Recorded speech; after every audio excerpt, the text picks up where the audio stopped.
বউ না রক্ষিতা, সবসময় তোমাকে 100 টাকা করে দিতে হবে কেন? ফিরি ফিরি হলে তুমি সবসময় আমাকে বিরক্ত করবে। খেলো পুরি মাখো তেল। তোর ঘোড়ার ডিম ভাল লাগে না, আমি আবার বিয়ে করে আসবো।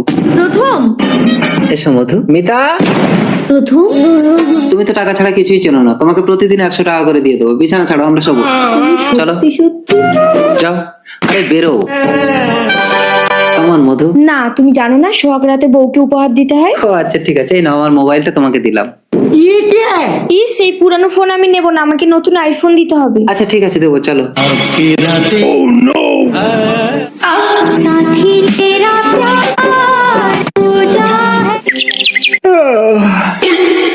এই কত বেলা হয়েছে, এখনো শুয়ে আছো? নতুন বউকে চাটা দেবে নাকি?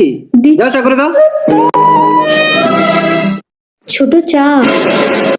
এত সকালে তুই আমার ঘুমটা ভাঙিয়ে দিলি। আহা মধু, তুমি ওকে মারছো কেন? এই নাও তোমার 100 টাকা। কিসের টাকা? ও ঘরে কাজ বাজ করে তো, তাই ওকে প্রতিদিন 100 টাকা করে দিতে হয়। ও আচ্ছা।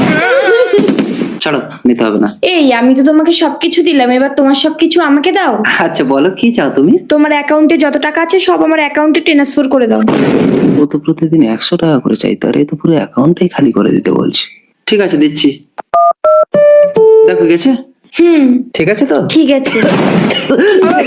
স্বামী কি হয়েছে তোমার? এই শরৎ, মধু, আমার একটা কিডনি ফেল আছে, সার্জারি করতে 1 লক্ষ টাকা দরকার, দেবে? সারা অত টাকা দিয়ে বুড়োকে সারাবো কেন? টাকা থাকলে কত ছেলে জুটে যাবে, আমি চললাম। মধু। ছোট এই নামে 1 লক্ষ টাকা, তুমি তাড়াতাড়ি সার্জারি করো। এত টাকা তুমি কোথায় পেলে মিতা? আগে তুমি আমাকে 100 টাকা করে দিতে না, সেগুলো আমি জমিয়ে রেখেছিলাম।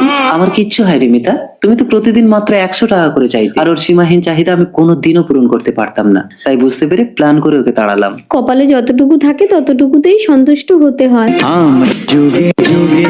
না, 100 টাকা